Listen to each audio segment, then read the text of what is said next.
y'all, it is Nikki. Welcome back to the channel. I feel like a lot of fun, cool things happened this week, so I have a lot to talk about. When I filmed my last video, I was just getting ready to go out on like a mother-daughter day with my mom, which is really fun. We do that like maybe once, twice a year. And while we were at the thrift store, I went to the book section, which now I always do. I never used to do that, but now I do. And I found another copy of Rook, which you all know that I love based on this video, of course. I have a copy, but my mom actually got it for herself because she also loves Rook, which brings me no small amount of joy to know that my mom appreciates the mastery of that book as much as I do. Plus, it just makes it more fun when you have someone to rave about a book with. I would really like to stage it again. I think I tried like way back, but that was before I was really putting a lot of effort into it, so I wasn't really that happy with the picture. And my copy is pretty beat up. I don't know how it got this bad because normally I'm really like stressed about keeping my books nice, but I mean, we've got rips on the cover, we've got like a super creased spine. I don't mind that it's in that condition now because I love it so much that I don't want to have to stress about keeping it nice while I read it, but I am kind of wondering how this happened. It doesn't matter though because my mom's copy is actually a bit nicer, so I can use that one for staging, and I plan to this summer at some point. Hopefully. Another cool thing I did this week was visit the workshop of Little King Goods, which was so cool. If you haven't heard of it, it is a handmade leathercraft company, and I know the owner, so we got to stop by and just see how it's done, what his process looks like, how the leather stuff gets made. It was so cool. And I will put his YouTube in the description below if you want to see like the most satisfying videos ever. Go to his YouTube channel, see the awesome stuff that he's making. It was funny because I think shortly before I visited the workshop, I was reading a part in Wheel of Time with like a leather worker, and there are parts where the work he's doing is actually described in pretty specific detail, and I remember thinking as I was reading it like, wow, the author had to probably do some pretty beefy research just for these few sentences. And then next thing you know, I'm like sitting like sewing saddle stitches for a leather thing, and it's like, oh wow, this is probably how a lot of authors like learn the stuff that they learn. They have experiences like this, and it inspired me and kind of convicted me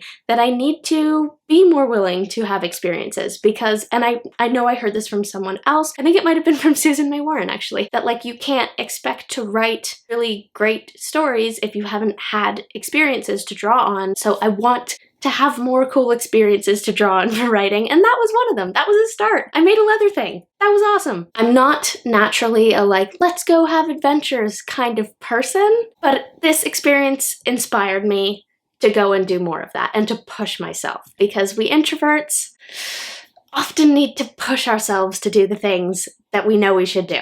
Yesterday, on a completely unrelated note, I went to Value Village. When's the last time I went to Value Village? Twice in the span of a week? I'm not sure because I'm really not a shopper at all, but I had a motive this time. I actually had something I was looking for. How to tell this in a concise way. Okay, I'm in a bit of an Alice in Wonderland phase right now, specifically Wonderland as it's portrayed by Marissa Meyer in her book Heartless, which is like a retelling, but sort of like an origin story for the Queen of Hearts. Really well written and heart-wrenching book.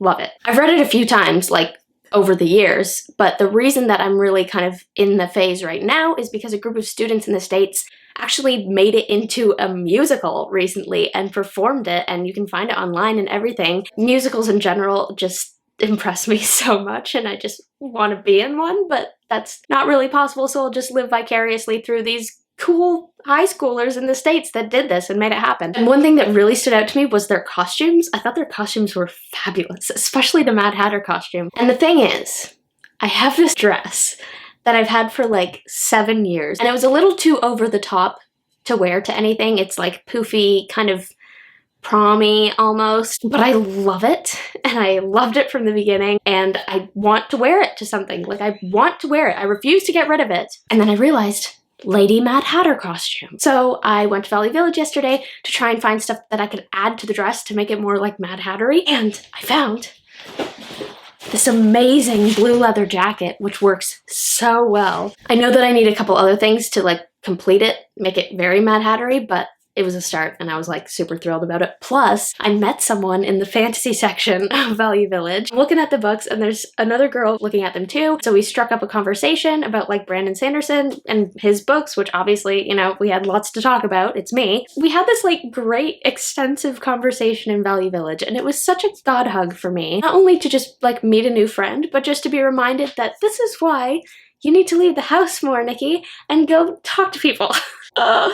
The introvert life, guys. Yikes, it's a struggle. But I was really thankful for that. Just like an unexpected blessing in that day. It was a really fun week, just full of like inspiration, which is always good when you're going into a summer of like heavy writing, to have as much inspiration as possible. So I'm thanking the Lord for that. Thank you so much for watching this video, guys. I hope you enjoyed it. And comment below with a golden thrift store find that you've had in your life. My thrift store experience is pretty limited, but I mean, the blue leather jacket is up there for me. And as always, do not forget to spend some time in the clouds today.